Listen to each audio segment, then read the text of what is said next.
Alam mo ba kung bakit ka stuck sa iyong anxiety disorder? No? Ito yung sagot. Okay? But before I continue, my name is Jeremy. I talk about anxiety disorder management. No? Kasi yun talaga yung aking expertise. Nagkaroon ako noon.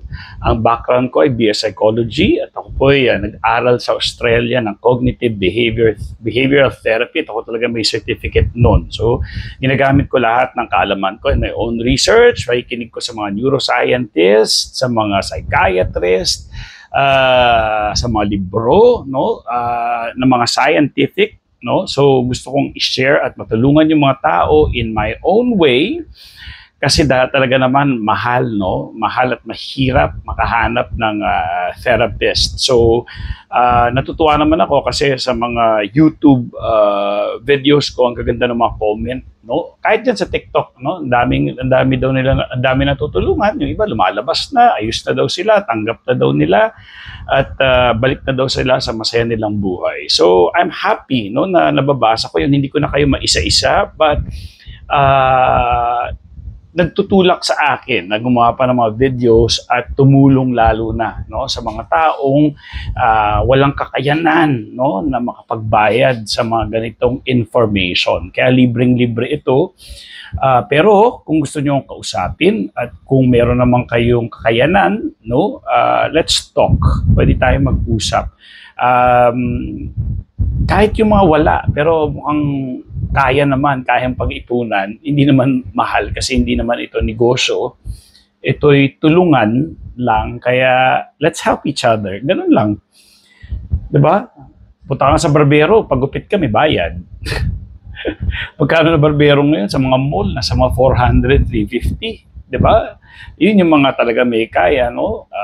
Ngayon, sa mga palengke ata, 80, 100 pesos, no, sa barbero. Importante yung mental health natin, no? Importante yung mental health natin. So, imagine mo, magbayad ka ng konti, pero yung ginhawa, no, yung quality of life mo, babalik. Diba? So, anin mo yung pera na yan kung araw-araw hindi ka makatulog, araw-araw anxious ka, pero iniisip mo, hindi, ayoko gumastos. Call mo yun. Okay? Siyempre, iba-iba yung importansya sa atin, no? But it's up to you. So, sige, mapunta na tayo. Bakit nga ba kayo stuck? Or bakit karamihan sa mga tao stuck? Ito yung napapansin ko sa mga pinupost ko. Pag nag-post ako, no, so magaganito, meron na silang kaalaman. Sir, ako ganito, sakit ng ganito ko. Sir, ganito, coach, ganito ako, ganito, coach, ganito. Tapos tatanungin ko, ano natutunan mo sa video? Walang sagot.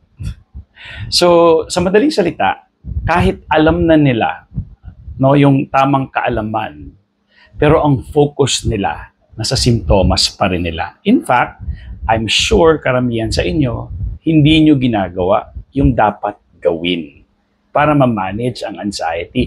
Ang akala nyo lang, pag nakinig kayo sa akin or sa ibang mga credible na mga sources, no, na mga gumagawa ng mga vlog, ganun pala yun, okay na ako.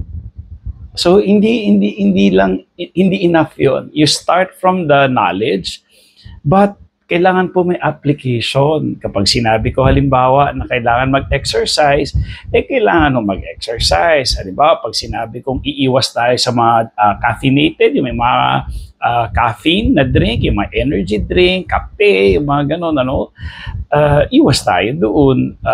Sa alcohol, talagang naka-trigger ng anxiety ng alcohol. Kung hindi nyo po ginagawa, wala ho kayong may expect na pagbabago. Sabi nga sino ba nagsabi nun? Si Einstein ba yun? Hindi ako sure. Sabi niya, parang nag-expect ka ng pagbabago, pero paulit-ulit pa rin yung ginagawa mo. So, paano ka mag-expect ng pagbabago? Okay? So, again, ang gusto ko lang i-reiterate, no? Talagang lagyan ng diin, is that nagfo-focus pa rin kayo sa inyong mga simptomas na ang simptomas na yan ay normal reaction na ng katawan. Hindi kayo delikado dyan. Pero binibigyan nyo siya ng power. Tandaan niyo ha, mas focus tayo sa mga bagay-bagay nag-grow sila. Nag-grow sila. No? Na-embed sila sa utak natin. Meron tayong tinatawag na neuroplasticity. Bibigyan ko kayo ng sample. Dati, yung cellphone natin, hindi pa QWERTY. Yung QWERTY, ibig sabihin, Q, yung word na QWERTY, di ba? Ganon. Para sa mga typewriter, ganon eh. O kaya ito, sa ganito, QWERTY. So, WERTY. So, nung una tayong nagtatype, isa-isa muna, kunyari, THE. Okay? Tatanungin ko kayo. Kahit sa telepono, ganun din, di ba? Ano ba sa telepono? Ito sa aking phone, iPhone. Sige. Kunyari, magme-message ako sa Messenger. Okay? Sige. Tingnan ko nga. Okay. Ayun. Okay. Hi, HI. O, tama. Naka-QWERTY rin siya. So, ngayon, tingnan mo. Hi, kamusta? So, ang bilis ko nang mag-type sa QWERTY. Pero paano kayo nag-umpisa mag-type gamit yung QWERTY na yan? Okay? Dati yung text ay ABC, DEF, di ba ganon? Nabutan niyo ba yung text? Pero ito yung QWERTY, no? Pagka bili nyo ba ng telepono, magaling na kayo mag-QWERTY. Yung first time nyo gumamit, mag-type ng gamit ang QWERTY na format dyan sa inyong mga telepono at kahit sa keyboard, hindi. Tatanungin ko kayo, gaano katagal bago ngayon, kaya nyo na kahit hindi kayo tumitingin, kaya nyo na mag-text, no? Gamit ang QWERTY sa inyong telepono. Ganun, no? Please. Nung una ba, ganyan na kayo mag-type? Hindi, di ba? So, dahil nakafocus kayo doon araw-araw at madalas ninyo siyang gamitin, ngayon, ganun na kayo kadalubhasa. Ganun na kayo kagaling. So, dahil nakafocus kayo doon araw-araw, ngayon, kahit hindi ka na mag-focus, ganun ka na. So, anong ibig sabihin yan sa anxiety natin? Every day, kung nakafocus kayo sa takot at binibigyan nyo ng kapangyarihan ang anxiety symptoms ninyo, then it grows on you. Na konting kibot, anxiety. Lalabas yung konting kibot, lalabas yung sintomas. Ganun. Okay? So, kailangan po merong change of behavior. Halimbawa, isipin nyo na lang kung halimbawa, bago ang inyong telepono. Kasi minsan, nasanay na kayo sa telepono ninyo, alam nyo na yung sukat ng telepono, kaya accurate na yung inyong mga pagpindot. Pero halimbawa, bumili kayo ng cellphone na bago, medyo malaki. Yung daliri nyo ngayon, hindi doon, nasanay doon sa isang telepono, so doon mabilis. Ito ngayon, pag may pindot ka ng A halimbawa, napipindot mo yung B kasi malaki. So ngayon, bago ka na naman masanay doon sa bagong telepono mo, doon sa size niya and all, yung grip mo, yung paghawak mo, gaano kaya katagal ulit yun para umabot kayo doon sa automatic na ulit. It will take time. Okay? Pero tingnan ninyo ha, may pagbabago at may focus. Ngayon, kung walang pagbabago, automatic pa rin yun. So, anong gagawin? So, dapat may mga change of behavior kayong i-apply at change of thought din. Okay? Hindi siya ganun kadali, no? Kaya importante na una, dapat meron kang knowledge, kaalaman, awareness kung ano ba talaga yung anxiety disorder symptoms, no? Or mismong yung mga mental condition ninyo, ano ba talaga yon? Bipolar, o iba pa, hindi lang anxiety, no? So, ano muna siya? At dapat intindihin natin, no, kung ano yung mekanismo niya sa katawan. Dapat alam niyo na by now yung frontal cortex, yung amygdala, no, yung frontal cortex, it's part of the brain na rational. Siya yung nag-iisip. Si amygdala naman, emotional siya. So, pag nakaramdam ka ng, halimbawa, gutom, lungkot, natitrigger ka na kagad na, ala na ito nangyayari sa akin. Samantalang pagod lang naman pala, antok lang, talagang low energy lang. Pero ikaw, ano ito nangyayari sa akin? Stroke na, tumamatay ako. So, ganun na kagad. Samantalang sa ibang taong walang disorder, sasabihin niya lang, pagod ako, tulog ako. Ganun lang. O kaya, minsan, gigising ka na parang disoriented ka. Alam mo yung parang ang lungkot-lungkot pagkagising mo. Panik ka na naman. Ito nararamdaman ko. Lala. Samantalang dati, nung wala ka pang disorder, parang sa mata ng tulog ko, parang pagod pa rin ako. Ganun lang sasabihin mo. Diba? So, meron tayong, dapat by now, kahit pa paano, alam niyo na yung frontal cortex, amygdala, yung fight, flight, freeze response. Ngayon, kung hindi pa, kailangan nyo malaman yun. Importanteng kaalaman yun sa taong may mga anxiety disorder especially. At kung meron kayong other mental condition, dapat alam nyo na rin yun, yung mekanismo. Kasi kung hindi, talaga matatakot kayo. Kasi yung takot nyo manggagaling sa hindi nyo alam yung nangyayari sa inyo. Okay? Klarong-klaro yun. So ngayon, sabi ko nga, dun sa may mga medyo alam na, ngayon kung hindi nyo alam, pwede tayo mag-usap, or panoorin nyo ng yung YouTube videos ko ng libre, umpisahan nyo mula umpisa. Mula video 1. Pero ang videos ko ata nasa 300 plus na, 350 plus na, no? So plus ito pa. So, pero at least, yung utak ninyo, mapapahinga sa anxiety. Makaka-focus kayo doon, or makakapanood kayo ng video, makakapagbakasyon yung utak ninyo mag-isip ng mga kinakatakutan ninyo kasi nanonood or nakikinig kayo doon sa video. So yung inyong isip ay na bumaling na doon sa videos ko. So kumbaga parang bakasyon na rin ng utak ninyo kapag napanood niyo yung mga videos ko. So yun ay libre. Ngayon, kung sabi niyo, haba naman ng 350 videos, sige, pwede niyo akong kausapin. So para niyo kausapin, kontakin niyo ako sa Facebook ko, Anxiety Disorder Philippines. Hanapin niyo yun.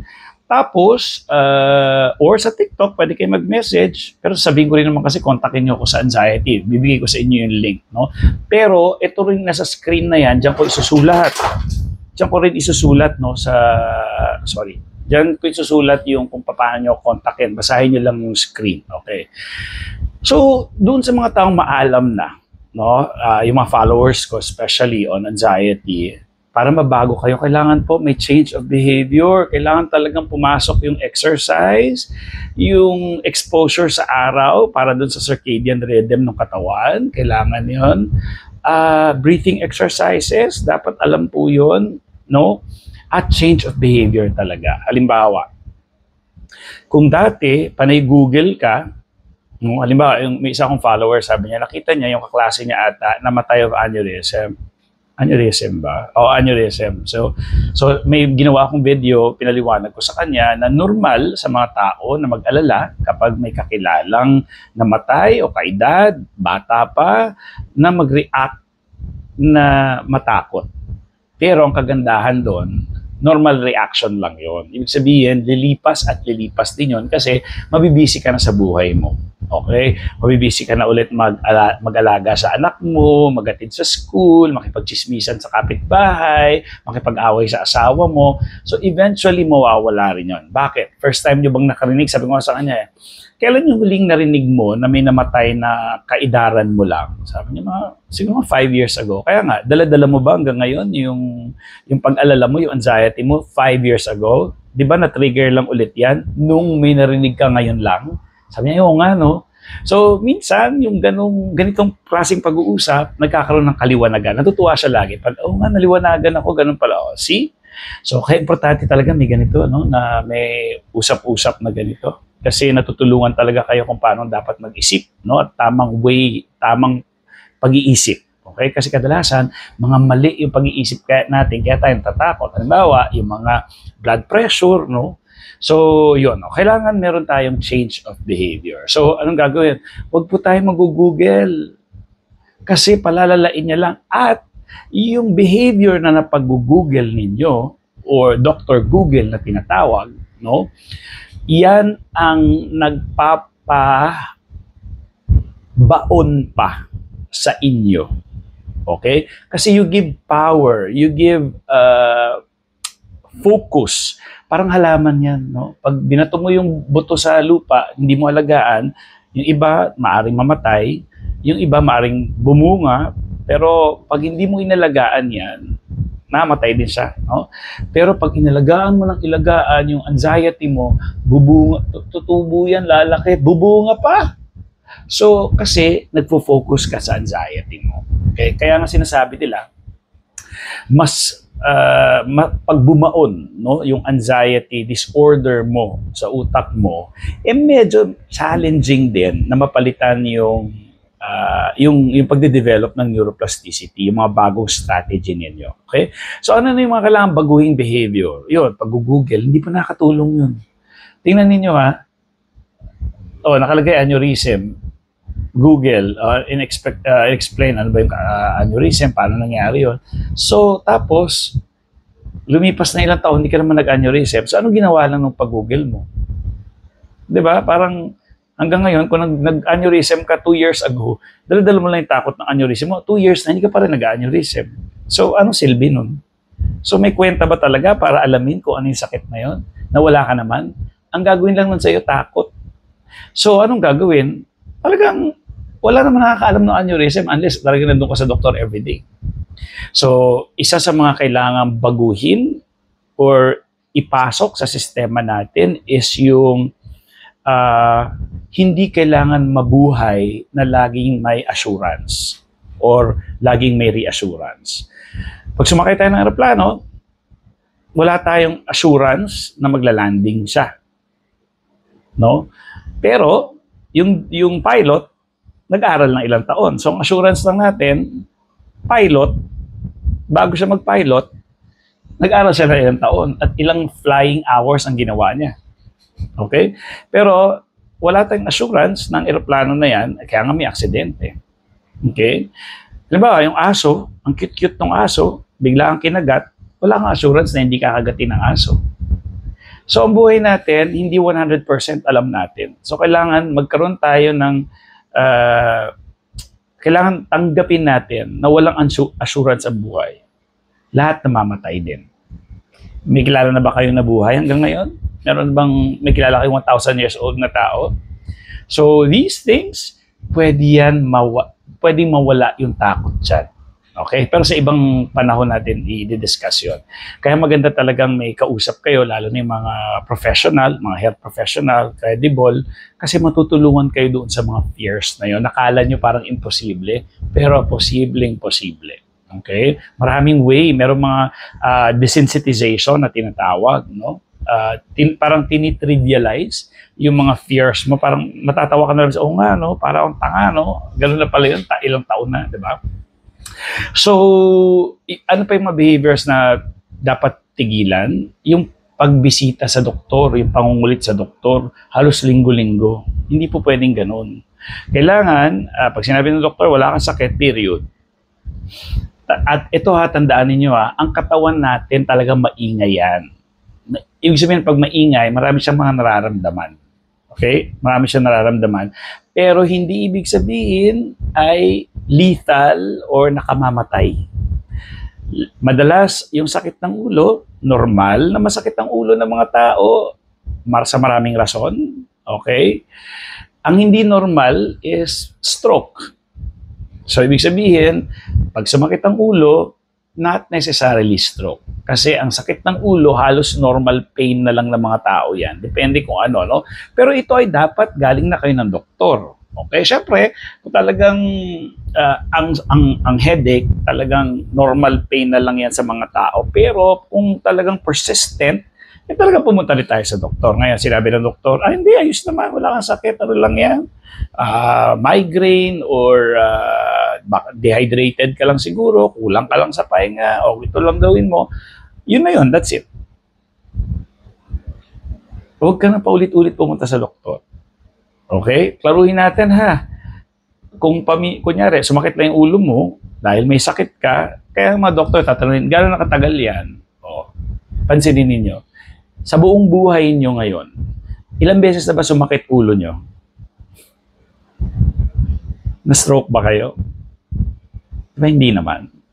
Pero siyempre may ibang klaseng pain din. Yung talagang sobrang sakit. Pag sobrang sakit na talaga, kailangan talaga magpa-doktor. Yung sobrang sakit pero yung parang hindi ka pa nga sigurado kung masakit ulo mo, wag na ganun. Okay? Again, kailangan napa-check up talaga sa doktor. Okay? So yun wag makulit, wag kulitin yung doktor kasi mga doktor naiinis din, lalo na kung may anxiety disorder lang tayo. Kaya paniwalaan po natin yung doktor kasi ilang taon silang nag-aral. Also, by the way huwag po kayo magde-decide kung anong test ang ipapagawa ninyo. Doktor lang mo magsasabi nun, hindi kayo. Okay, siya nakakaalam. Anong alam niyo dun? Ang trabaho niyo lang is sabihin sa kanya lahat ng sintomas ninyo. Ganun lang. Ngayon, pag dumating yung test, kahit nabasa niyong normal, kailangan doktor pa rin magsabi. Kasi hindi lang yung normal na word ang titingnan doon. Bawat isa.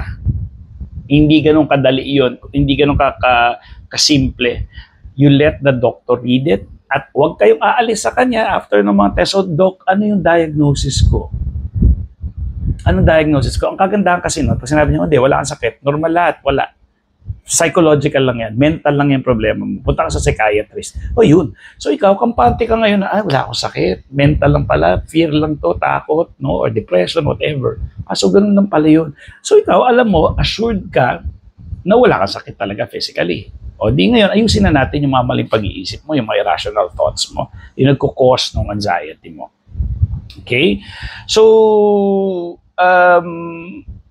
ayun no, sana naintindihan nyo naman kung ang rason kung bakit ginawa yung video na to is to explain to you bakit hindi nawawala yung inyong anxiety disorder. It is because wala naman talagang change kayong ginagawa. Nakukontento lang kayo sa pakikinig sa akin at yung assurance na, ay, ang ganda nung sinabi ni Coach J, okay, pero ganun pa rin naman yung buhay ninyo. Okay, binibigyan nyo pa rin ng power, binibigyan nyo rin ng focus, ginu-google search nyo pa rin. Yung panay comment ninyo ng mga simptomas ninyo dyan sa YouTube ko, puro comment, ibig sabihin nakikita ko yung tao eh. Nakafocus pa rin siya sa kanyang anxiety para wala siyang nakukuha, wala siyang natututunan sa akin. Ang focus niya, nandun lang sa kanyang symptoms. Samantalang yung ibang magaling na, ang ganda rin ng mga comment nila, ay, ina-apply ko po yung ganito, ang galing, nawala na po. Kasi alam kong may pagbabago dun sa kanyang buhay, sa kanyang behavior, sa kanyang thought pattern. Alam kong in-apply niya yung mga pinagsasabi ko. Halimbawa, pag sinabi kong huwag mag-Google search, hindi siya talaga nag-Google. So, ngayon, imbis kasi, pag nag-Google search ka, ibig sabihin, nakafocus ka pa rin. Pero kung nawala na yung focus at hindi mo binigyan ng importansya yung mga simptomas na yun, dahil alam mo rin na ilang taon nang meron yan, kung wala man nangyayari sa inyo, paulit-ulit lang, then doon nababago yung buhay, na ma-manage niya. Pansin ko yun eh. Kadalasan yung mga tao, sila paulit-ulit lang din sila. Sabi ko, walang pag-asa to. Hindi to nagbabago. Ang focus na pa rin, sasabihin niya pa rin sa akin, Coach, yung ulo ko ganito, ay yung nararamdaman ko ganito. Tapos tatanungin ko, ano natutunan mo sa video ko? Walang sagot. Bakit? Nasarapan lang siya makinig, tapos balik na siya ulit sa simptomas niya. Hindi niya in-apply yung mga pinagsasabi ko. Sayang. Andito na lahat ng information, tapos hindi mo pagagamitin. Okay? So, ganito, no? May sasabihin din po ako sa inyo. Importante kasi, no? Dagdag ko na lang to. Para mabawasan yung takot. This is about the mechanism of anxiety. Kapag uminom tayo ng kape, tatanungin ko kayo, anong nararamdaman ninyo? Nervyos. Kape yan eh. Lalo na yung mga taong sensitive sa kape. Yung wala silang, kasi yung ibang, alimbawa ako, wala ako nung enzyme na nag-burn nung caffeine eh. Kaya, pag ako uminom ng kape, talagang ramdam ko yung nervyos. Talagang lahat ng simptomas ng caffeine, ng nervyos na ramdam ko yan. Pag uminom din ako ng alcohol, wow, sarap, enjoy. Kasi anong nangyari, ganito, yung caffeine, yung alcohol muna, enjoy na. Minsan, wala ka na sa balanse mo, tutumba-tumba kang ganyan, naglalakad ka. Nilagyan mo ng kape, nilagyan mo ng alcohol, or kahit sugar. Pag high ka na sa sugar, yung mga bata ang kukulit, lilikot dahil sa sugar. No? May mga chemical na nangyayari, may mga chemical reactions na nangyayari sa katawan natin kapag meron tayong caffeine, pati nicotine sa sigarilyo, pati drugs lalo, di ba yung drugs, high, ganon, di ba pumapatay ng tao dahil sa drugs. Bakit? Kasi yung mga chemical reaction doon sa katawan natin na patitibukin yung puso, no? yung iba yung GABA patataasin, yung mga serotonin, yung mga dopamine, etc. sa katawan natin. Na yung iba feel good, no? Yung mga ganon. Yung iba nawawala ka na sa sarili mo gaya ng alcohol, natutumba ka na, nawawala na yung balanse mo, nakakat na ngayon yung utak mo na para dun sa balanse mo kasi lumuwag na dahil dun sa alcohol na ininom mo. Okay? So lahat yan, no, kung ano yung pinapasok natin sa katawan natin, may mga reaction tayo doon. May nangyayari doon sa katawan natin chemically. Gaya rin lang din yan ng adrenaline. Kapag natakot ka, pag lumabas yung adrenaline, yan ang mga nararamdaman mo ngayong symptoms ng anxiety. Yung palpitation, hirap sa paghinga, kaba, hindi maabot yung hininga, paninigas ng mga muscle, may parang bara sa lalamunan, pagkahilo, sakit ng ulo, sakit ng dibdib, pagkabog ng puso. Gawa yan ng adrenaline. Gusto ko lang maintindihan ninyo, gusto ko lang gawin yung, kung maintindihan nyo kasi siya, hindi pala siya ganon ka big deal. No? Gawa lang siya ng adrenaline. Gaya ng ginagawa ng kape, ng alak, ng asukal sa katawan ninyo, sigarilyo, yung nicotine, kala nyo nakakakalma kayo, sigarilyo kayo. Yung iba nagda-drugs pa na feeling niya, sarap-sarap ng buhay niya. Yung iba nawawala na sa sarili na nakakapatay na sila ng mga tao. No? So, yung adrenaline, ganun din ang ginagawa sa atin. So meron tayo, yung ang ginagawa, hindi tayo nakakamatay na tao. Ayusin ko lang ha. Yung adrenaline, yan lang yung mga nagpapatibok ng puso, pagkahilo, paninigas sa mga muscle. So, para maintindihan nyo na, yung pala yun, ganun lang siya. So, kaya nyo pong pahupain yun with your breathing exercise or yung pag-activate ng mga vagal nerves ninyo. Like, yelo dito, paglalagay ng yelo, paghilamos ng malamig, yung ganun, kasi natitrigger yung sa throat, may vagal nerve tayo dyan. Kaya iba yung mga nag-meditate, nakarelax sa kanila yon, no? Breathing, yung pwede nyo gawin yung box, ganito, 4 count. Pero hindi ito ginagawa kapag nagpa-panic attack na. Ginagawa ito, halimbawa, sa morning, pagising mo, box, breathing. 1, 2, 3, 4, stop. 1, 2, 3, 4, stop lang yan. Balik ito. Inhale, 1, 2, 3, 4. Hold, 1, 2, 3, 4. Exhale, 1, 2, 3, 4. Hold, 1, 2, 3, 4. So, ganito gagawin ko,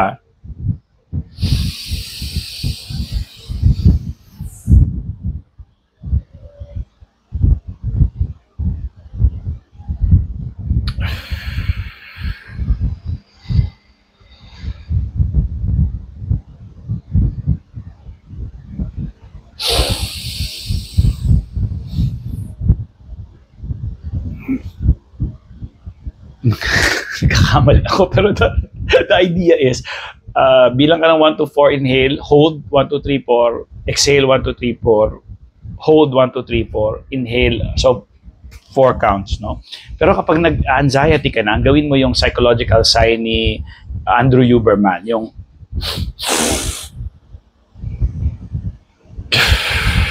inhale, hold, exhale. Yan yung kapag nagpa-panic attack ka na. Okay? At marami pang ways. So, ang gusto ko lang na take away nyo dito sa aking video for today is that kailangan po talaga may change sa behavior at yung thought pattern nyo. Next time, meron akong strategy, ibibigay yung desensitization, no? Yung mawawala, yung, halimbawa, for example, yung blood pressure. Tanggalin natin yung pagkawala ninyo dun sa takot ninyo sa blood pressure. Una, ang gagawin nyo lang dyan, kung meron kayo, hawakan nyo lang. Manonood kayo kasi nervous kayo, taas ng BP ninyo pag tinitingnan, pag nagpapakuha kayo or nandun kayo sa doktor, dahil ba mataas, so pwede natin tanggalin yung takot. So ganito gagawin. Una, hawakan nyo lang. I don't know, isang linggo nyo hawakan lang. Habang nanonood kayo ng TV, hawakan nyo lang. Tapos, ilagay nyo na after a week. So, may nervyos kaso lang ako gusto ko paabutin lang to ng 30 minutes. So, siguro yun ay magiging part 2 na lang nito, no? So, again, if you wanna talk to me, message me. Subukan ninyo. Ba, pwede talaga naman, okay? Or follow me dun sa aking YouTube at yung Facebook page ko. So with that, maraming salamat. Dapat diagnose ng doctor. Okay? So guys, bye. Thank you.